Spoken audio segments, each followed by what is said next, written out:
तो इस चीज़ों को भी हम याद रख कर सकते हैं। इट मीन टू से first before talking about the preamble, तो प्रीएम्बल जो होती है जितने भी हमारे कंप्लीट कॉन्स्टिट्यूशन, इसकी जो कंटेक्स्ट है, एक कंटेक्स्ट को कह सकते हैं प्रीफेस को इंडिकेट करता है, कंसीडर करता है, साथ ही साथ कह सकते हैं introductory part of Indian constitution भी है। अब ये प्रश्न होता है कि क्या जो हमारा इंडियन कॉन्स्टिट्यूशन है और ये जो हमारा प्रीएम्बल है, तो क्या प्रीएम्बल हमारे इंडियन कॉन्स्टिट्यूशन का पार्ट था या नहीं था, या अभी वर्तमान में है या नहीं है। यदि दोनों क्वेश्चंस को देखा जाए तो दोनों क्वेश्चंस को हम आइडेंटिफाई करेंगे पास्ट और प्रेजेंट की स्थिति को देखते हुए कि यदि हमारा प्रीएम्बल कॉन्स्टिट्यूशन का पार्ट नहीं था तो ऐसी कौन सी परिस्थिति है जिसमें हमने इसको कॉन्स्टिट्यूशन का पार्ट को माना, और ऐसा कौन सी परिस्थिति थी जिस आधार पर हम कह सकते हैं यह संविधान का एक पार्ट नहीं माना गया था। तो इसको लेकर के हम लोग बहुत सारे इसमें हम देख सकते हैं रेजोल्यूशंस को लाए गए, बहुत सारे केसेस भी हुए जिसके आधार पर अंततः हम कह सकते हैं कि जैसे हम बेरूबरी केसेस को देखें, लेकिन बेरूबरी केसेस जो था ये हमारा 1960 में आया था, ठीक है। तो ये 1960 से हम पहले को देखते हैं कि बेरूबरी जो केस था इससे पहले हमारा एक गोपालन नाम आपने में भी सुना होगा, ठीक है। तो एक केस हुआ था गोपालन वर्सेस मद्रास गवर्नमेंट, ठीक है, या मद्रास स्टेट आप कह सकते हैं। यह जो केस हुआ था यह हमारा 1950 में हुआ, 1950 में हुई थी। तो 1950 में उस समय जब प्रश्न बना कि is preamble part of Indian constitution और नॉट, तो क्या हमारा प्रीएम्बल जो है, प्रस्तावना जो है भारतीय संविधान का यह पार्ट है या नहीं है। तो यह जब एक्टिविटीज आया तो गोपालन वर्सेस मद्रास स्टेट की जो केसेस थी, इस केस में कंप्लीटली कहा गया कि जो प्रीएम्बल है यह हमारा इंडियन कॉन्स्टिट्यूशन का पार्ट नहीं है।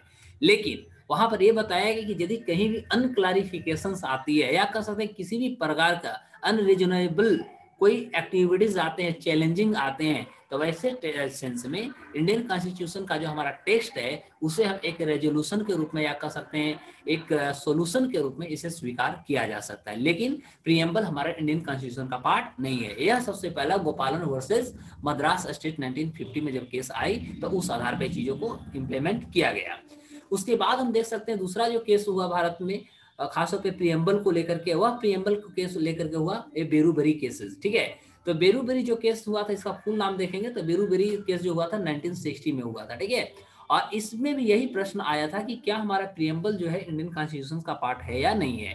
तो इसको हम देख सकते हैं कि यदि हम इंडो पाकिस्तान के बीच में जो एग्रीमेंट हुआ, जो हमारे खास तौर पे कह सकते हैं बाउंड्री का जो डिस्ट्रीब्यूशन हुआ, और उसी समय यह हम कह सकते हैं कि यह जो समस्याएं आ रही थी आया, तो हम कह सकते हैं बेरूबरी जो केसेस था, बेरूबरी केसेस को भारतीय संविधान के आर्टिकल 143 का 1 के अंदर इसको कंसीडर की गई, और कंसीडर के आधार पर हम कह सकते हैं कि यह प्रीएम्बल के पार्ट है या नहीं है। ये चीजों को जब लाई गई तो हम कह सकते हैं कि उस समय जो हमारा सुप्रीम कोर्ट के 8 जो जजेस थे, तो 8 जजों का हम कह सकते हैं एक ज्यूरी को बैठाया गया, और ज्यूरी ने जो यहाँ पर वर्डिक्ट दिया यानी जो फैसला दिया, वो फैसला बहुत सोचनीय था, बहुत कंसिडरेबल थॉट थी, बहुत कंसिडरेबल जस्टिफिकेशन थे, ठीक है।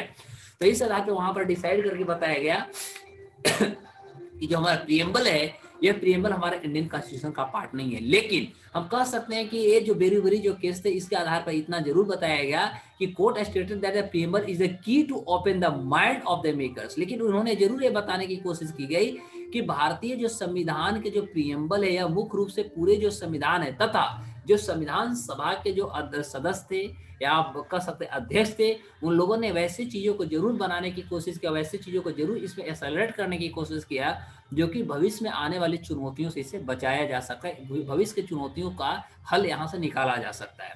इस आधार पे हम कह सकते हैं कि उन्होंने कहा कि भारतीय संविधान का यह कोई पार्ट नहीं है, इसको हम कभी भी कंसीडर नहीं कर सकते कि this is a part of Indian constitution. But उन्होंने कहा कि यह जो होता है न कॉन्स्टिट्यूशन का पार्ट न होने के कारण क्या होगा कि इसको हम कभी भी कोर्ट के इनफोर्सिएबल के रूप में इसको हम स्वीकार नहीं कर सकते। यानी अभी तक यदि देखा जाए तो यह हमारा संविधान का पार्ट है या नहीं है, इस पे हमने 2 केसेस को देख लिया। एक हमारा जो केस था गोपालन वर्सेस हमने देखा मद्रास स्टेट देखा, सेकंड हमने बेरूबरी केस को देखा 1960 का देखा। यानी हम कह सकते 1950 और 1960 यानी प्रत्येक 2 हम देखें कि 10 साल पर हमने देखा कि 2 यहाँ पर केसेस लॉन्च हो चुके थे।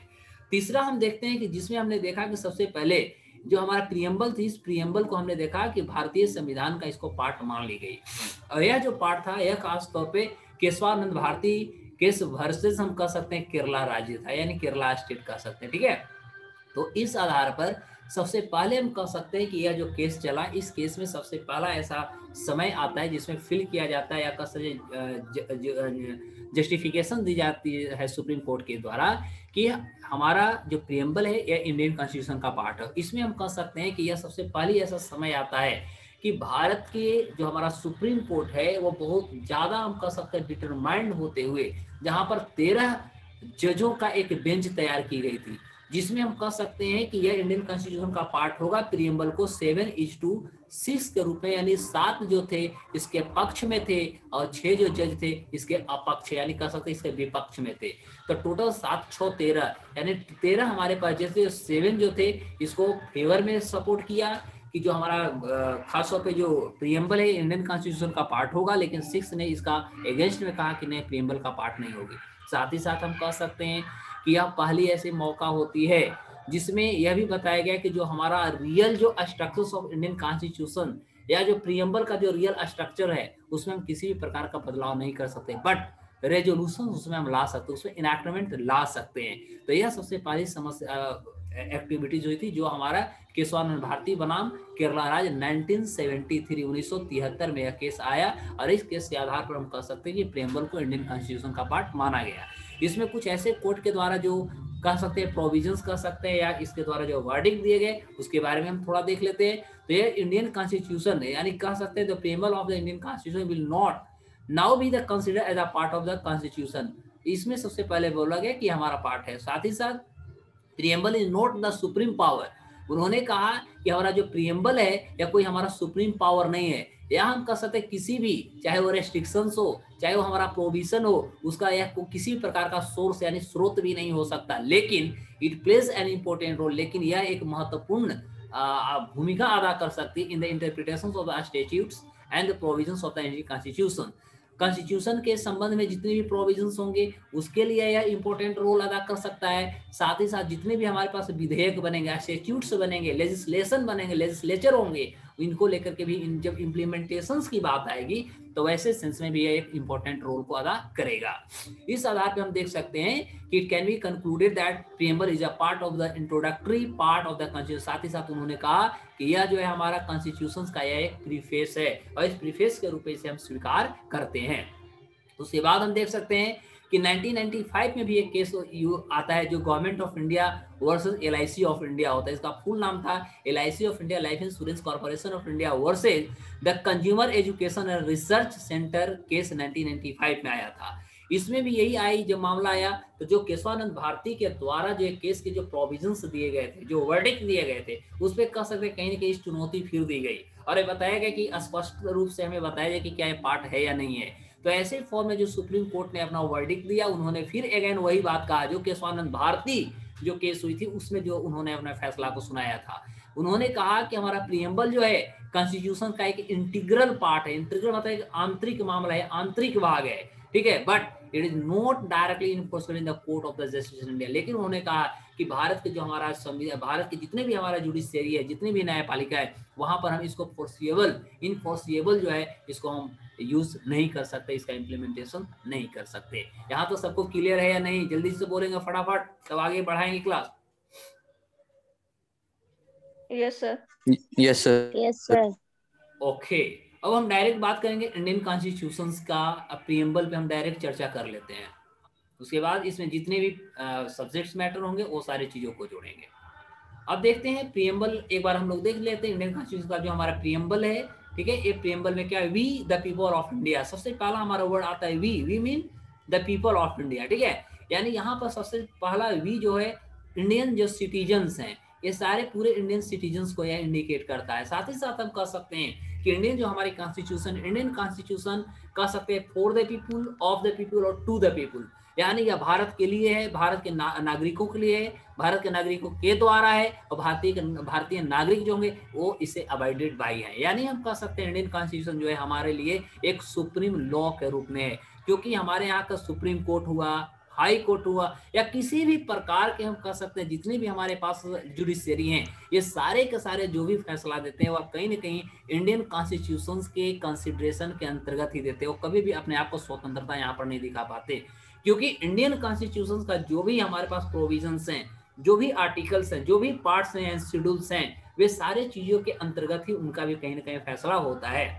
इसलिए हम कह सकते हैं कि, और हम कहते भी हैं कि हमारा जुडिशियरी जो है इंडिपेंडेंट है, और हमारे इंडियन कॉन्स्टिट्यूशन जो है, कॉन्स्टिट्यूशन को कहीं ना कहीं जो केयर टेकर का काम करता है, या कह सकते हैं कि उसको जो प्रोटेक्शन देने का जो काम करता है वो हमारा जुडिशियरी करती है, यानी सुप्रीम कोर्ट करती है। तो इस आधार पे हम कह सकते हैं कि दोनों के बीच में जो रिलेशंस है वह कंप्लीटली कोलाबोरेटेड है, या हम कह सकते हैं दोनों के बीच में को रिलेशंस कहीं ना कहीं बन जाते हैं, जिसके आधार पर हम कह सकते हैं both have the reciprocal relations. ठीक है, तो इस आधार पर हम कह सकते हैं the people of India having solemnly resolved that constitute India into a sovereign. तो यहाँ पर आते ही सबसे पहले हमारा जो देश का जो कॉन्स्टिट्यूशन है, जो देश हमारा है, वहां पर हम वर्ड देखते हैं सोवेरेनिटी की बात करते हैं, सोशलिस्ट, सेकुलर। तो इसमें जैसा देख सकते हैं, जैसे हमारा सेकुलर हुआ, सोवरेन हुआ, तो इसमें ऐसे दो तीन ऐसे वर्ड हैं, जैसे आप सेकुलर की बात करें, सोवरेन की बात करें, या आप इंटीग्रल की बात करें, तो तीनों ऐसे हमारे पास वर्ड्स हो जो हमारे भारत के संविधान संशोधन 42वां यानी 42nd जो हमारा अमेंडमेंट हुआ था, ठीक है, यानी 42nd जो हमारा अमेंडमेंट हुई थी 1976 में, तो 1976 में 42वां संविधान संशोधन के आधार पर हम कह सकते हैं कि भारतीय संविधान में मुख्य रूप से 3 वर्डों को जोड़ा गया था।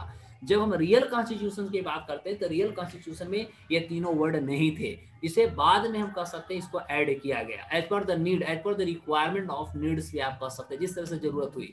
और इस आधार पर हम कह सकते हैं कि भारतीय संविधान के आधार पर, प्रियम्बल के आधार पर लोगों को अनेकों प्रकार के जो राइट्स हैं, अनेकों प्रकार के प्रिविलेजेस जो हैं, ड्यूटीज जो हैं, उनको कहीं ना कहीं बेस्टो करने की कोशिश की गई, जिसके आधार पर वो एक्सरसाइज कर सकते हैं, उसके साथ कर सकते हो कहीं ना कहीं इसका एंजॉयमेंट भी कर सकते हैं। तो इस तरह के जो एक्टिविटीज थे, इस तरह के जो प्रिविलेजेस थे, राइट्स थे, वो इंडियन कॉन्स्टिट्यूशन का हमारा प्रीएम्बल ही ऑलरेडी देते। उसके बाद हम बात करेंगे तो बहुत सारे हमारे पास आर्टिकल्स हो जाते हैं। If we are going through the deprivation, जब हमारे पास इस तरह से किसी प्रकार का डिप्राइवेशन होती है या किसी प्रकार की इनइक्वालिटीज होती है, तो ऐसे परिस्थिति में हम direct as a fundamental rights we can also go through the supreme court and high court. तो हाई कोर्ट और सुप्रीम कोर्ट में थोड़ा मामला बदल जाती है। जैसे सुप्रीम कोर्ट में हम डायरेक्ट मामला को तभी ले जा सकते हैं जब वो डायरेक्टली हमारा फंडामेंटल राइट से रिलेशन रखता होगा, लेकिन जब हम बात करते हैं हाई कोर्ट की, तो हाई कोर्ट में हमारा फंडामेंटल राइट्स के भी मामला, उसके अलावे भी डिफरेंट टाइप्स ऑफ जो अफेयर्स होते हैं, उस अफेयर्स को भी आप हाई कोर्ट में ले जा सकते हैं। लेकिन बात होगी सुप्रीम कोर्ट का, तो वहां पर हम केवल फंडामेंटल राइट्स का ही चर्चा करेंगे, वहां पर केवल फंडामेंटल राइट्स पर ही सुप्रीम कोर्ट जो होगी कार्य करेगी। ठीक है, तो इस आधार पर हमें सारे चीजों को एक एक वर्ड के जो क्लैरिफिकेशंस होंगे, सारे क्लैरिफिकेशंस को भी हम देखने की कोशिश करेंगे। ठीक है, तो अब सबसे पहले हम बात करते हैं कि जो हमारा we the people of India हुआ, तो we the people of India का मतलब हम कह सकते हैं कि the constitution has been drawn up the enacted by the people of India and through the people of India, यानी ये कंप्लीटली भारत के नागरिकों के द्वारा बनाई गई है।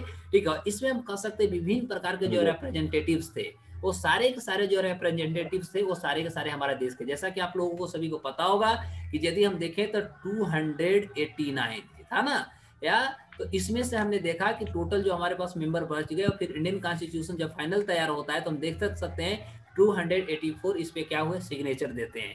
तो ओवरऑल हम कह सकते हैं दोज पीपल, वो सारे के सारे जो नागरिक थे, वो सारे के सारे नागरिक हमारे क्या होते हैं, इंडियंस थे, चाहे वो भिन्न भिन्न कम्युनिटी से आते हैं, या कह सकते हैं भिन्न भिन्न कम्युनिटी को रिप्रेजेंटेटिव कहीं ना कहीं दे रहे थे। तो इस तरह से परिस्थिति को देखने को बनता है। अब दूसरा वर्ड हमारा आता है सोवरेन। सोवरेन का मतलब होता है people have the supreme right to make decision on integral as well as external matters, यानी हम कह सकते हैं कि भारत की जो हमारा संविधान है, यह हमारे सोवरेनिटी देती है, चाहे वो हमारा मामला डिसीजन जो होता है इंटरनल का हो या एक्सटर्नल को हो। ऐसे चीजों में हम कह सकते हैं कि किसी भी प्रकार का जो एक्सटर्नल पावर्स होता है, उसको कहीं भी परमिट नहीं दी गई है कि वो इंडियन कॉन्स्टिट्यूशन के साथ तथा भारतीय गवर्नमेंट तथा हमारी जो लेजिस्लेशन है या हमारी जो एडमिनिस्ट्रेशन है, उनके साथ वह किसी भी प्रकार का खेल खेल सके। ठीक है, तो यह जो होती है हमारे इंडियन कॉन्स्टिट्यूशन और प्रीएम्बल जो है उनको कहीं ना कहीं बैनिंग कर देता है। अब सोशलिस्टिक की बात करते हैं, तो सोशलिस्टिक भी क्या है, तो वेल्थ इज जनरेटेड। तो इस आधार पर चलिए हम इसको एक एक करके हम डिफाइन कर लेते हैं नीचे, जैसा कि हम इसको डिफाइन भी किए हैं। तो अब देख सकते हैं जैसा कि प्रीएम्बल जो है हमारा एक इंट्रोडक्टरी स्टेटमेंट है, सबसे पहले देख सकते हैं यह एक हमारा डॉक्यूमेंट्स है जो पूरे के पूरी जो हमारा प्रीएम्बल्स है the philosophy and objective of Indian constitution जो है, इसको हम कहीं ना कहीं एक्सप्लेन करने की कोशिश करते हैं। आगे कहता है कि इंडियन कॉन्स्टिट्यूशन जो है यह प्रेजेंट करता है इंटेंशंस ऑफ इट्स फ्रेमर्स, हमारे देश के जितने भी कॉन्स्टिट्यूशन बनाने में, जितने भी हम कह सकते हैं ड्राफ्ट तैयार करने में जो रिप्रेजेंटेटिव थे, जो मेंबर्स थे, उनकी क्या इंटेंशन था देश के नागरिकों के प्रति, देश के महिलाओं के प्रति, देश के बच्चों के प्रति, श्रम, गरीब, अमीर, एजुकेशनिस्ट, इंटेलेक्चुअल्स, फिलोसफर्स, जितने भी हमारे देश के नागरिक थे, वे सारे नागरिकों के प्रति उनकी क्या इंटेंशन था, क्या विचार था, ये सारे चीजों को कहीं ना कहीं एक ऑब्जेक्टिव या कह सकते हैं फिलॉसफी के रूप में यहाँ पर कहीं ना कहीं डॉक्ट्राइन करने की कोशिश की गई है। साथ ही साथ कहते हैं हिस्ट्री बिहाइंड इट्स क्रिएशन, यदि भारतीय संविधान के इतिहास के पीछे हम देखें तो बहुत सारे रीजंस को हम देखते हैं। जैसा कि हम देख सकते हैं कि संविधान की बात करें तो आपको सभी को यह पता है कि संविधान का सबसे पहला यदि आप डिमांड की बात करते हैं, ठीक है, तो इनिशियलिटी की यदि हम बात करते हैं तो इनिशियलिटी का इतिहास हमारा भी बहुत लंबा हो जाती है, ठीक है। और इस इनिशियलिटी के रिलेशंस के आधार पर यदि देखते हैं तो सबसे पहले जैसे मान लिया जाए हम फंडामेंटल राइट्स की बात करते हैं तो भारत में सबसे पहले फंडामेंटल राइट्स 1931 में जो था डिमांड किया गया था। उस समय आईएनसी, इंडियन नेशनल कांग्रेस जो थी, वो कराची के अधिवेशन में डिमांड किया था। और 1931 में देखा जाए कि जो कराची के अधिवेशन हुए थे उसकी जो प्रेसिडेंट थे यानी अध्यक्षता जो कर रहे थे वो वल्लभ भाई पटेल साहब कर रहे थे। उसके बाद हम यदि बात करते हैं तो उसका जो ड्राफ्टिंग तैयार पूरा का पूरा फंडामेंटल राइट्स का जो हुआ था वो पंडित जवाहरलाल नेहरू जी ने किया था, ठीक है। तो इस आधार पे कह सकते हैं यदि हम प्रीएम्बल की बात करते हैं इंडियन कॉन्स्टिट्यूशन का तो सबसे पहला जो इस कॉन्सेप्ट थी या संविधान का जो डिमांड था हम देखते हैं कि 1934 में सबसे पहले एम एन रॉय साहब किए, फिर 1935 में हमने देखा कि भारतीय नेशनल कांग्रेस ने किया। तो इस आधार पर हम कह सकते हैं कि गवर्नमेंट ऑफ इंडिया एक 1935 जब बनी तो हम कह सकते हैं उस समय से भारतीय कॉन्स्टिट्यूशन, प्रीएम्बल, ये सारी चीजों को कहीं ना कहीं गतिविधि दी। और इस आधार पर पंडित जवाहरलाल नेहरू जो 1938 में जो दिया और उसको जो स्वीकार भी किया गया था, ठीक है, तो वह कहीं ना कहीं एक प्रीएम्बल और इंडियन कॉन्स्टिट्यूशन का ही हमारा फॉर्मेशन थी, फॉर्म थी।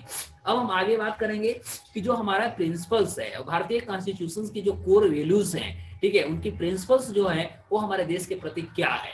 तो प्रीएम्बल जो है एक्चुअली कर सकते हैं बेसिकली एक आइडिया हमें प्रोवाइड करती है। आइडिया कैसी कैसी है कि हमारे संविधान के क्या सोर्सेज हैं। संविधान का सोर्सेज की बात करें तो सोर्स हमारा देश के नागरिक है। और सेकंड हम यदि प्रीएम्बल की बात करें तो इस संविधान का कॉन्सेप्ट हमने अमेरिका से लिया है। तो यहाँ पर दो तरह के सोर्सेज हो गए। ये लिखने की जो विचारधारा आया वर्ल्ड से हमने कहीं ना कहीं इससे बहुत ज्यादा इंपावर्ड हुए और वर्ल्ड में हमें अमेरिका ने इंपावर्ड किया कि भैया आपको एक लिखित संविधान होना चाहिए और उस संविधान का एक जो है इंट्रोडक्टरी पार्ट होने चाहिए जिसको हम प्रीएम्बल बोलते हैं। यह कॉन्सेप्ट सबसे पहले अमेरिका ने इस्तेमाल किया था। तो और सोर्स में हमने दो देखा, तो दो में देखा ये लाए कहां से, बोरो कहां से किया, तो अमेरिका से किया। और ये किसके लिए है तो देश के नागरिकों, यानी देश के नागरिक से भी हम डायरेक्ट इसको बोरो किए। उनके आधार, उनकी जो बेसिक नीड्स थी उस नीड्स के आधार पर हमने बेसिक फ्रैक्चर या फ्रेमिंग को हमने कहीं ने कंप्लीट किया। Nature of the Indian state, भारतीय जितने भी राज्य हैं उनकी क्या नेचर, उनकी क्या सिद्धांत है, उस आधार पर हमने बनाया। फिर स्टेटमेंट ऑफ इट्स ऑब्जेक्टिव, इनकी ऑब्जेक्टिव क्या है, इसकी उद्देश्य क्या है, और साथ ही डेट ऑफ इट्स एडॉप्शन। हमने अंततः भारतीय संविधान को स्वीकार कब किया, तो हमने स्वीकार कर लिया 26 जनवरी 1950 को। ऐसे तो स्वीकार हमने 26 नवंबर 1949 को ही हम स्वीकार कर लिया था, लेकिन इम्प्लीमेंटेशन जो हुआ वह हमारा 26 जनवरी 1950 को हुआ। अब इस आधार पर एक एक बारीकी से हम हर पॉइंट के बारे में आपको डिस्कशन दे देता हूं। अब देखते हैं इसका हिस्ट्री की बात करते हैं। तो सबसे पहले जो प्रीएम्बल का जो आइडिया थी खासतौर पर इंडियन कॉन्स्टिट्यूशंस का, वह कहाँ आया, पंडित जवाहरलाल नेहरू जी के दिमाग में आया और वह था ऑब्जेक्टिव रेजोल्यूशन के रूप में। जो हमने देखा कि ऑब्जेक्टिव रेजोल्यूशन के रूप में इन्होंने 13 दिसंबर 1946 को दिया था। जो हमने देखा कि 22 जनवरी 1947 को इसको क्या किया गया, स्वीकार कर लिए। किसके द्वारा, कॉन्स्टिट्यूएंट जो हमारी असेंबली थी, ठीक है, कॉन्स्टिट्यूएंट असेंबली के हेड कौन थे, डॉक्टर राजेंद्र प्रसाद, याद रखिएगा। तो डॉक्टर राजेंद्र प्रसाद के द्वारा इसको क्या किया गया, स्वीकार कर लिया गया। ओके, तो कहा although not enforceable in court, लेकिन हमें पता होना चाहिए कि कोर्ट में इनफोर्सिएबल नहीं है। The preamble states the objective of the constitution, देश की जो संविधान क्या है, संविधान की जो उद्देश्य है, यह प्रस्तावना कहीं ना कहीं इंटेंसिफाई करती है and acts as an aid during the interpretations of articles when language is found ambiguous। जब कहीं भी हमें लगता है कि भाषा एम्बिगुअस होती है यानी अस्पष्ट हो जाती है, तो वैसे परिस्थिति में हमारे पास संविधान ही सबसे बड़ा लॉ यानी सबसे बड़ा कह सकते हैं रूल ऑफ लॉ है, जिसके द्वारा हम किसी भी प्रकार की समस्याओं को, देश के आंतरिक जो मामला है उसे हम सोल्व करने की कोशिश भी कर सकते हैं। कंपोनेंट्स ऑफ प्रीएम्बल की बात करें तो इसमें हमने देखा कि यह प्रीएम्बल जो होती है source of authority of the constitution, यानी कॉन्स्टिट्यूशन की जो हमारा अथॉरिटी है इसको ये कहीं ना कहीं इंक्लूड करता है, जिसमें हम देखते हैं कि देश के नागरिकों को यहाँ पर सर्वोपरि माना गया है, यानी कह सकते हैं सुप्रीम मेमो माना गया है। देश के नागरिक के आधार पर ही हमारे देश के संविधान भी बनकर तैयार हुए हैं। प्रीएम्बल जो है हमारा डिक्लेयर्ड करती है कि हमारा सोवरेनिटी के बारे में, सोवरेनिटी ऑफ इंडिया हमारा क्या है, सोशलिस्टिक क्या है यानी समाज, सेकुलर क्या है, डेमोक्रेटिक क्या है और रिपब्लिक। ठीक है, और इसकी जो ऑब्जेक्टिव है वह खास तौर पे जो संविधान की जो शुरुआत होती है वह होती है कि हम भाई आपको जस्टिस जो न्याय है उसको हम सिक्योर करेंगे, आपकी लिबर्टी को हम सिक्योर करेंगे, equality to the all citizens of the nations and promote fraternity, और साथ ही साथ भाईचारे की जो भावना होगा और यूनिटी और इंटीग्रिटी ऑफ द नेशन जो होगा इसको भी हम आगे इसको फ्लोरिश करने में आपकी मदद करेंगे। तो यह हमारा इंडियन कॉन्स्टिट्यूशन कहता है, जिसको हमने देखा कि अंततः 26 नवंबर 1949 को हमने इसको स्वीकार कर लिया, एक डॉक्यूमेंटेशन ए प्रीएम्बल के रूप में हमने इसको स्वीकार कर लिया। अब इसमें कीवर्ड को एक एक चीजों को हम देखते हैं क्या है। We the people of India indicate क्या करती है, सोवरेनिटी ऑफ द पीपल, यानी सर्वोपरि हमारे देश के जनता है। सबसे पहली बात, सोवरेनिटी का मतलब क्या होता है, सोवरेनिटी का मतलब होता है आपको अथॉरिटी ने इंडिपेंडेंट कर दिया है, देश की जितनी हमारी जो अथॉरिटी हो आपको स्वतंत्र कर दिया है, चाहे आप not being the subject to the control of any other state और एक्सटर्नल पावर्स, वो इसी परिस्थिति में भी आपको क्या इंडिपेंडेंट कर दिए। लेकिन आपको किसी भी चीजों पर आपको कंट्रोल जो नॉट बीइंग द सब्जेक्ट, जो हमारा सब्जेक्ट के अधीन नहीं है, वैसे सेंस में आपको कोई भी स्टेट एक्सटर्नल पावर के कंट्रोल कर लेती है। सोवरेन, सोवरेन का मतलब होता है it means that the India has its own independent authority. इसमें कहता है कि भारत का अपना एक स्वतंत्र जो है अधिकार होता है, इंडिपेंडेंट अथॉरिटीज होती है, and it is not a dominion of any other external power. Bharat के जितने भी हमारा चाहे कार्य प्रणाली है, चाहे हमारा लेजिस्लेशन का हो, चाहे एडमिनिस्ट्रेशन का हो, चाहे हमारा जुडिशियरी का हो, इसमें किसी भी प्रकार के बाहरी जो शक्ति होगा उसका इंटरफेरेंस नहीं होनी चाहिए, उसमें हस्तक्षेप नहीं होगा। In the country legislature has the power to make the laws, क्योंकि हमारे पास लेजिस्लेचर के पास पावर जो है वो कानून बनाने का काम है। ठीक है, which are the subject to certain limitation, लेकिन इसके पास भी कुछ लिमिट हम कह सकते हैं निश्चितता दर्शाई गई है। सोशलिस्टिक की यदि बात करें तो सोशलिस्टिक कहता है the term means the achievement of the socialist ends through the democratic means, democratic के आधार पर हम इसको समाप्त कर सकते हैं। इट होल्ड्स फेथ, ये हमें फेथ को देता है, यानी कैसे विश्वास देती है, चाहे जो हमारा मिक्स्ड इकोनॉमी का हो, जहां हम कह सकते हैं बोथ, जहां पर पब्लिक और प्राइवेट दोनों सेक्टर एक दूसरे के साथ मिल करके कोलैबोरेट होकर के कह सकते हैं कि दोनों जब एक्टिविटीज को करते हैं और किसी भी चीजों को जब स्ट्रक्चरल एक फॉर्म देने की कोशिश करते हैं, डेवलपमेंट का रूप देने की कोशिश करते हैं, तो वह हमारा एक सोशलिस्टिक की बात होती है। और सोशलिस्टिक का जो वर्ड था यह सबसे पहले हम कह सकते हैं कि 42वां संविधान संशोधन 1976 के आधार पर इसको जोड़ा गया था। सेकुलर जो होती है, सेकुलर का मतलब हम कह सकते हैं कि भारत का अपना किसी भी प्रकार का कोई धर्म नहीं होगा। इट मीन टू से religions in India get equal respect, Bharat के हर नागरिकों को अपना अनेकों प्रकार के भिन्न भिन्न धर्मों को मानने को स्वतंत्र हैं। इसमें स्टेट किसी भी प्रकार को उन पर बैनिंग नहीं लगाएगी, किसी भी प्रकार का डिप्राइवेशन नहीं करेगी, सरकार किसी भी प्रकार का हमारी जो स्टेट होगी उनको एक साथ इनइक्वालिटीज नहीं करेगी, and protection and support for the state. साथ ही साथ उनकी जो धर्म होगा, उनकी जो रिलीजन होगा, उनकी जो फेथ होगी, वे सारे को कह सकते हैं प्रोटेक्शन देने में गवर्नमेंट कहीं न कहीं आपको उससे मदद भी करेगी। तो इस आधार पे हम कह सकते हैं कि किसी को किसी भी प्रकार का इंटरफेरेंस की बात करें तो इंडियन कॉन्स्टिट्यूशन कंप्लीटली से बैन कर देती है। और ये भी हमारा सेकुलर जो वर्ड था, यह भी हमारा 42वां संविधान संशोधन 1976 के अंतर्गत इसे भी ऐड किया गया था। आगे डेमोक्रेटिक, डेमोक्रेटिक का मतलब आप जानते हैं डेमो प्लस क्रेटिक, यानी जहां पर लोगों का विचार होता है, लोगों के विचारों को कंसिडर की जाती है, जहां पर लोग को ही सर्वोपरि मानी जाती है। तो ऐसे परिस्थिति में इंडियन जो कॉन्स्टिट्यूशन है वह इस्टेब्लिश करती है the form the constitution which gives it's authority. तो ये जो इसकी जो अथॉरिटी प्राप्त होती है कहाँ से होती है, तो लोगों से होती है, देश की जनसंख्या से होती है। और यह लोगों की जो शक्ति होता है, लोगों की जो अथॉरिटी होती है, वह हमारा कास्टिंग द वोट से प्राप्त होता है। क्योंकि हम अपने देश के जो मुखिया होता है, मायने सी बात है, अपने प्रधानमंत्री होते हैं, इनको जो नियुक्ति होता है, इनकी जो अपॉइंटमेंट होती है, या अपॉइंटमेंट करने का जो अधिकार है वह देश के नागरिकों का है। डायरेक्ट वो अपने मुखिया का प्रत्यक्ष रूप से वो इनकी चुनाव कर लेते हैं। आगे हम रिपब्लिक की बात करते हैं तो टर्म यह इंडिकेट्स करती है कि हमारा देश जो है ये गणतंत्र है। मतलब यहाँ का हम कह सकते हैं जैसे राष्ट्रपति हैं, या कह सकते हैं यहाँ के जो फर्स्ट सिटीजन ऑफ इंडिया है उसकी जो इलेक्शन होता है, उनकी जो ऑप्शन होती है वह हमारे भारत के नागरिकों के द्वारा होता है, ना कि आप कह सकते हैं कि पीढ़े यानी जो कह सकते हैं जो इंसेस्ट्रल जो पार्ट चलता है वो इंसेस्ट्रल पार्ट यहाँ नहीं हो सकता है। India the president of India is elected head of the state, जैसा कि फर्स्ट नागरिक ऑफ यानी फर्स्ट सिटीजन ऑफ इंडिया जो होते हैं वो प्रेसिडेंट होते हैं। इसके बाद हम कह सकते हैं ऑब्जेक्टिव इंडियन कॉन्स्टिट्यूशन के क्या क्या ऑब्जेक्टिव है, इसके आधार पर भी थोड़ा सा चर्चा कर ली जाए।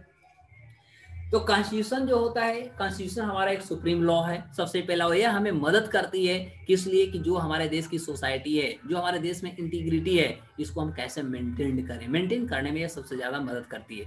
And to promote unity among the citizens, और साथ ही साथ लोगों, देश की जनसंख्या के बीच हम कह सकते हैं कि उनके बीच में जो एकता होती है, एकता को प्रमोट करने में भी इसकी बहुत बड़ा मदद होती है, जिससे कि हम कह सकते हैं एक बहुत कह सकते हैं वर्स्ट या कह सकते ह्यूज जो हमारा नेशन है, राष्ट्र है, इसकी निर्माण में इनकी एक बहुत महत्वपूर्ण स्थान होता है।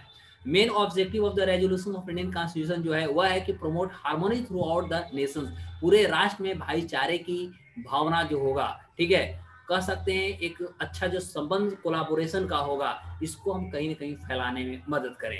The factor which help in achieving this objectives are, और इसे प्राप्त करने के लिए कुछ हमारे पास और ऑब्जेक्टिव है जिससे हम जान सकें। जैसा कि इंडियन कॉन्स्टिट्यूशन बात करती है हमारा क्या, जस्टिस का, जस्टिस यानी न्याय का। तो न्याय हमारा कैसा है, तो न्याय हमारे पास 3 प्रकार के भारतीय संविधान ऑलरेडी चर्चा किया है, सोशल, इकोनॉमिक एंड पॉलिटिकल, यानी 3 तरह के इसके पास न्याय है, और इस तरह के न्याय के आधार पर वह कहीं ना कहीं इसका इस्तेमाल कर सकते हैं। यानी सोशल, चाहे हम समाज की बात करें, चाहे हम इकोनॉमिक की बात करें या पॉलिटिकल की बात करें, किसी भी प्रकार का उनको डिप्राइवेशन या इनइक्वालिटीज उनके साथ नहीं की जाएगी। इक्वालिटी की यदि आप बात करते हैं तो भारत के संविधान में ऑलरेडी इक्वालिटी की हम देखते हैं, तो आर्टिकल जैसे हमारा 14 आर्टिकल होता है, इक्वालिटी की बात करती है कि हम किसी भी प्रकार, चाहे कास्ट हो, रेस हो, रिलीजन हो, ठीक है, क्रीड हो, सेक्स हो, प्लेस ऑफ बर्थ हो, इस आधार पर हम किसी के साथ किसी भी प्रकार की इनइक्वालिटी नहीं कर सकते हैं। Right to equality, right before the equality of the law हम कह सकते हैं, आर्टिकल 14 पे चर्चा करता है। आर्टिकल 15 की बात करते हैं तो यहाँ prohibitions of the discrimination of the grounds करती है, यानी हम किसी के साथ किसी भी प्रकार का प्रोहिबिशन यानी डिस्क्रिमिनेशन नहीं कर सकते हैं। आर्टिकल 16 की बात करते थे, इक्वालिटी ऑफ द अपॉर्चुनिटी, यानी अवसर की जो क्षमता होती है उसमें कहीं ना कहीं हमारा ये बात करता है। यानी हम आर्टिकल 14 की बात कर रहे हैं, 15 की बात किया और 16 की बात किया। उसके अलावा यदि हम देखते हैं तो 17th एवोल्यूशन ऑफ अनअटैचेबिलिटी, यानी 17 जो अस्पृश्यता का अंत आप जानते हैं, और 18 जो होता है, 18 में हम देखते हैं एवोल्यूशन ऑफ द टाइटल्स, यानी ओवरऑल हम देखें तो 14 से लेकर के 18 तक जो हमारा आर्टिकल्स है भारतीय संविधान में, वह मुख्य रूप से इक्वालिटी की चर्चा करता है, ठीक है, जहां पर हर सोसाइटी के जो सेक्शंस हैं, हर सोसाइटी के जो लोग हैं, उनको अनेक प्रकार से इक्वालिटी का अधिकार उनके पास दिया हुआ है। और जैसा कि हमारा पार्ट किसका है, तो यह पार्ट हमारा फंडामेंटल राइट्स का है, यानी आर्टिकल 12 से लेकर के 35, आर्टिकल 12 टू लेकर 35 तक यह हमारा फंडामेंटल राइट्स का पार्ट है। यदि इसमें किसी भी प्रकार का एबोल्यूशन होता है, किसी भी प्रकार को आपको लगता है कि हमें डिप्राइव्ड की जाती है, तो हम डायरेक्ट जुडिशियरी यानी सुप्रीम कोर्ट के पास जा सकते हैं, हाई कोर्ट के पास भी जा सकते हैं, और हमें प्रोटेक्शन भी प्रोवाइड कर सकता है। अब यदि हम लिबर्टी की बात करते हैं, स्वतंत्रता की बात करते हैं, तो स्वतंत्रता में आप देख सकते हैं कि जैसे आर्टिकल हमारा 19 होता है, तो आर्टिकल 19 जो होता है राइट टू फ्रीडम, जहां पर हम 6 तरह से अपने फ्रीडम को एक्सप्रेस करते हैं, एक्सप्रेशन करने की हमें आज़ादी होती है। फिर आप 19 के बाद आर्टिकल 20 में देखिएगा तो protection in the respect of the convictions of offences होता है। फिर आप आर्टिकल 21 में देखिएगा तो protection of life and personal liberty भी आता है, यानी 21 को आप देख लेंगे। 22 में देखेंगे protection against arrest and detention आ जाता है। फिर आप आर्टिकल 23 को देखेंगे, prohibitions of traffic, human rights and force labour की चर्चा करता है, ठीक है। आर्टिकल 24 की बात करते हैं तो आर्टिकल 24 में आप देख सकते हैं कि यहाँ पर हमारा जो चर्चा होती है प्रोविजन ऑफ एम्प्लॉयमेंट चिल्ड्रन की बात होती है। तो इस तरह से हम कह सकते हैं कि लगभग 29 से लेकर के आर्टिकल 29 टू 30, यानी यहाँ तक जो आर्टिकल होती है कहीं ना कहीं हमें लिबर्टी की बात करती है, स्वतंत्रता की बात करती है। तो इंडियन कॉन्स्टिट्यूशन हमें इस तरह की स्वतंत्रता भी देती है। आपको लिबर्टी जो होती है, स्वतंत्र यानी फ्रीडम की जो पार्ट होती है, आपको भिन्न भिन्न प्रकार से आपको स्वतंत्रता प्रोवाइड की गई है, चाहे आप पढ़ने की आज़ादी है, चाहे एजुकेशनल की आज़ादी है, या आप कह सकते हैं यदि आपको किसी भी प्रकार के लगता है कि अरेस्टिंग या डिटेंशन जो हो रहे हैं वो आपकी कहीं ना कहीं आज़ादी, आपकी अथॉरिटी पर वो कह सकते हैं धब्बा डालता है, तो ऐसे परिस्थिति में आप सुप्रीम कोर्ट के पास भी जा सकते हैं, क्योंकि ये सारे भी पार्ट हमारा जो है वो फंडामेंटल राइट्स के अंतर्गत आती है। अब हमारा प्रश्न बनता है फ्रेटर्निटी यानी भाईचारे। तो देश में एक ऐसी फीलिंग होनी चाहिए कि एक दूसरे के साथ हम फ्रेटर्निटी यानी भाईचारे के साथ जी सके, आगे बढ़ सकते हैं। ठीक है, अब इंपोर्टेंस ऑफ ऑब्जेक्टिव क्या हुआ, तो इंपोर्टेंस ऑफ यदि ऑब्जेक्टिव देखते हैं तो इसमें फ्रेटर्निटी हुआ, लिबर्टी हुआ, इक्वालिटी हुआ। जो हम कह सकते हैं प्रत्येक लाइफ में, हर जीवन में यह एक ऐसी आइडिया होती है जिसके द्वारा हम बड़े से बड़े समस्याओं को सोल्यूशन की ओर जा सकते हैं।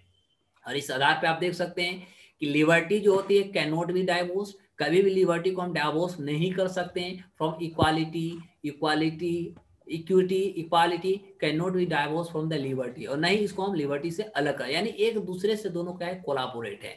नोर can liberty and equity be divorced from the fraternity, यानी ये तीनों को भी हम कहें तो तीनों आपस में क्या हो जाते हैं, कहीं ना कहीं एडज्वाइन कर जाते हैं। तो ये हम कह सकते हैं कि तीनों एक दूसरे से ज्वाइन होते हैं। तो इस आधार पे हम कह सकते हैं बहुत सारे हमारे पास ऐसे ऑब्जेक्टिव्स दिए गए हैं जिसका हम यूटिलाइज अपने लाइफ में कर सकते हैं। अब हम देखते हैं इससे रिलेटेड कुछ हम क्वेश्चंस को देखते हैं, आप लोग थोड़ा क्वेश्चंस को बनाइएगा।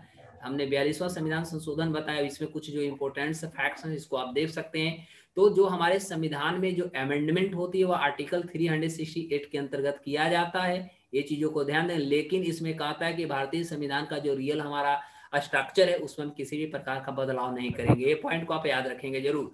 ठीक है, उसके बाद टर्म्स में देख सकते हैं सोशलिस्ट जो था, सेकुलर था, इंटीग्रिटी थी, यह 42वां संविधान संशोधन 1976 के अंतर्गत जोड़ा गया था। सोशलिस्ट और सेकुलर जो है were added between sovereign and democratic. ये क्वेश्चन आपसे बार बार पूछा जाता है कि ये जो हमारा सोशल और सेकुलर जो है शब्द कहाँ इस्तेमाल की गई है, तो आप कहेंगे कि सोवरेन और डेमोक्रेटिक दोनों के बीच में इस शब्द का इस्तेमाल किया गया है, क्वेश्चन बनाया गया है। यूनिटी ऑफ द नेशन जो है यह बदल गया और unity and integrity of the Nations के रूप में यह काम करता है। तो अब केवल यूनिटी ऑफ नेशंस नहीं रहा बल्कि unity and integrity of the Nations के रूप में भारतीय संविधान जो है कहीं ना कहीं हमें इंडिकेट करता है या कह सकते कंसीडर करने को मजबूर करता है। कुछ फैक्ट्स क्या है कि आर्टिकल 394 को यदि देखा जाए तो ये कहता है कि इस आधार पे कॉन्स्टिट्यूशन जो है स्टेट्स करते हैं आर्टिकल 5, 5, 6, 7, 8, 9, 63, 24, 367, 379, 394 है ना, ये सारे जो फोर्स में आए या कह सकते हैं यूज में आए। एडॉप्शन ऑफ द कॉन्स्टिट्यूशन यानी 26 जनवरी 1950 को जब देश का हमारा संविधान बनकर तैयार हुआ, एडॉप्ट किया गया, उसी दिन ये सारे आर्टिकल जो है ये हमारे फोर्स में आ गए थे यानी प्रभाव में आ गए थे। और इसके बाद जो हुए वो हमारा 26 जनवरी 1950 को मुख्य रूप से हम कह सकते हैं कि उसको भारतीय संविधान में जोड़ा गया। अब इसके आधार पे थोड़ा एक दो कुछ क्वेश्चंस है, इस क्वेश्चंस को भी आप लोग बनाइए, देखिए पहला क्वेश्चन का आंसर क्या होगा। पहला क्वेश्चन है which of the following words has not been written in the preamble of the Indian constitution. फटाफट जवाब दीजिए, भारतीय संविधान में कौन सा वर्ड जो है इंक्लूड नहीं किया गया है, भारतीय संविधान के प्रीएम्बल में इनमें से कौन सा। हाँ बोलिए। इंडियंस, वेरी गुड, यानी इसका आंसर हमारा क्या हो जाएगा, इंडियंस हो जाएगा। Very very good. दूसरे क्वेश्चन की ओर चलते हैं, ठीक है, मैं आंसर मारते जा रहा हूँ। दूसरा क्वेश्चन को देखा जाए, कुछ क्वेश्चन भी होना चाहिए। दूसरा देख सकते हैं क्वेश्चन कहता है which of the following statements is not true, इनमें से कौन सा सही नहीं है। The date of implementation of Indian constitution November 26, 1949। Implementation का डेट क्या था, सेकुलर वर्ड जो था ऐड हुआ 42वां संविधान संशोधन में। 42वां संविधान संशोधन 1976 में हुआ। Social, economic and political justice has been taken from the Russian revolution in Indian constitution. कौन सा सही है और कौन सा गलत है, गलत वाला आपका आंसर होना चाहिए। कौन सा गलत है, जल्दी जवाब देंगे। एनीवन? ए सर, डी। Very good. क्या अब देख सकते हैं कि पहला जो है हमारा 26 जनवरी 1949 को थोड़े हमारा संविधान इम्प्लीमेंट हुआ था, ये तो हमारा इम्प्लीमेंट हुआ था 1950 को ना, इस दिन तो हमने एडॉप्ट किया था, यानी पहला ही हमारा आंसर हो जाएगा, राइट। अब अगला क्वेश्चन को देखा जाए। नेक्स्ट क्वेश्चन आपके स्क्रीन पर, which statement is not correct in the case of sovereign India. Sovereign India के रूप में कौन सा स्टेटमेंट सही नहीं है। India is not dependent on any country. दूसरा है India is not a colony of any other country. India can give any part. जल्दी फटाफट जवाब देंगे आप लोग, स्क्रीन पर पढ़ते जाएंगे, आंसर बोलते जाएंगे। डी। कंफर्म, लॉक कर दी जाए। Yes sir. Thank you. Answer just नीचे मैं डाल दिया हूँ, हड़बड़ाने की बात नहीं है। अगला next question, K M Munshi was related to, K M Munshi कौन थे, किससे जुड़े हुए थे? ओहो आंसर तो दिख गया यार, कॉन्स्टिट्यूशन का ड्राफ्टिंग कमेटी से जुड़े हुए थे। ठीक है, ये सर। अब क्लास आप लोग को इसी तरह हम देते जाएंगे। कोई ऐसा दिन होगा जिसपे पीडीएफ पे पढ़ा देंगे, कुछ ऐसे दिन होगा जो बोर्ड पे पढ़ा देंगे। ठीक है, which year is related to Berubari case, Berubari case कब आया था? डायरेक्ट बताइए, इसका आंसर क्या बोल देखना है, विदाउट ऑप्शन बताइए, अभी जस्ट बात किए हैं, बेरूबरी केस कब आया? 1960। वेरी गुड, चलते हैं अब आगे बढ़ा जाए। देख सकते हैं 1960 इसमें आंसर है कहीं, है जी, डी है। What is the true meaning of secular, secular का ट्रू मीनिंग क्या होता है? पक्का, all religion are equal in the eyes of government. Very good, very good, very good. Next question देखा जाए 7, टोटल 10 या 12 क्वेश्चन हम करा देंगे, जितना पढ़ाए उसमें मिल गया आंसर यार, नीचे है। What is the meaning of social equality, social equality का मतलब क्या होता है? तो सोशल इक्वालिटी का मतलब होता है सारे को अपॉर्चुनिटी देना है, सेक्शंस ऑफ द सोसाइटी भी जस्ट चर्चा किया, राइट? आंसर सी हो गया। नेक्स्ट क्वेश्चन को देखा जाए, who among the following said that the preamble of the Indian Constitution is the keynote of the Constitution? कौन किसने कहा कि भारतीय संविधान का जो प्रियम्बल है यह एक की नोट है? एनीवन? कैसा लग रहा है आप लोग का फीडबैक? अच्छा सर, क्लास में एंजॉय कर रहे हैं, इंटरेस्ट आ रहा है या बस चल रहे हैं? नहीं सर, अच्छा है। चलिए भैया, बिना क्वेश्चन किए समझ में नहीं आता है फिर। तो क्वेश्चन तो ध्यान से बताइए। अच्छा, ये कन्फर्म, सही है, सही है, सही है। चलिए 2 क्वेश्चन और फटाफट मार दिया जाए। विच of the following statement is true, सही कौन है?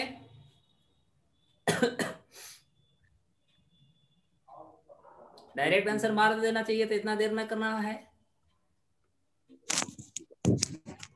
बेरूबरी केस कहा supreme court has had said that the preamble of the constitution is not a part of the constitution? आता है कि